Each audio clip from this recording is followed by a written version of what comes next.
आम्ही एकत्र आलोय ते एकत्र राहण्यासाठीच। राज ठाकरेंसोबतच्या युतीवर उद्धव ठाकरे यांचं मोठं वक्तव्य। मातृभाषेचा घात होईल तिथं फूट पडू देणार नाही, दसरा मेळाव्यातून उद्धव ठाकरेंची ग्वाही। पण बाळासाहेबांची भगवी शाल पांघरणाऱ्या गाढवाचं चित्र मी आज पहिल्यांदा पाहिलं। गाढवावरती किती शाली टाका, गाढव ते गाढवच। अमित शहांच्या जोड्यांचा भार वाहणारं गाढव। दसरा मेळाव्यात उद्धव ठाकरेंची नाव न घेता एकनाथ शिंदेंवर सडकून टीका।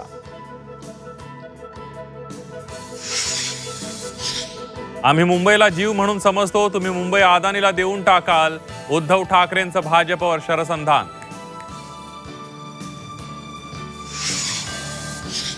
निवडणूक आल्यावर सरकारनं 1,500 रुपये खात्यात टाकले, भाजप पगारी मतदार तयार करतंय, उद्धव ठाकरेंची टीका।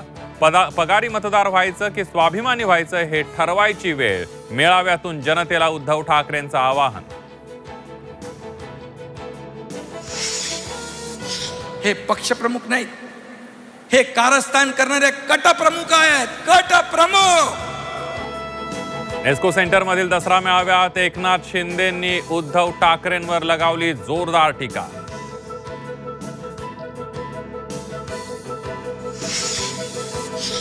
ठाकरेंच्या संपत्तीचा आम्हाला मोह नाही, बाळासाहेब ठाकरेंचे विचार हीच आमची खरी संपत्ती। एकनाथ शिंदेंची उद्धव ठाकरेंवर जोरदार टीका। हैदराबाद गॅझेट इंग्रजांचं म्हणता, मग इंग्रज तुमच्या कुटुंबातील आहेत का? झी 24 तासच्या टू द पॉइंट कार्यक्रमात पंकजा मुंडेंच्या विधानाला जरांगे पाटलांचं प्रत्युत्तर।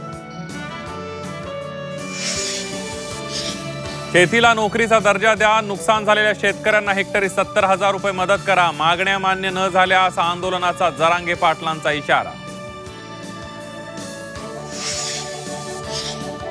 मराठ्यांनो शासक आणि प्रशासक बना, नारायणगडावरील दसरा मेळाव्यात जरांगे पाटलांचा तरुणांना कानमंत्र।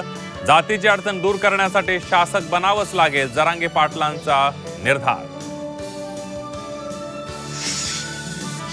सुरक्षेसाठी अजून सक्षम व्हावं लागेल, पहलगाम दहशतवादी हल्ल्यानंतर मोहन भागवतांचा सल्ला, तर शेजारील देशांमधील अराजकतेवरूनही व्यक्त केली चिंता।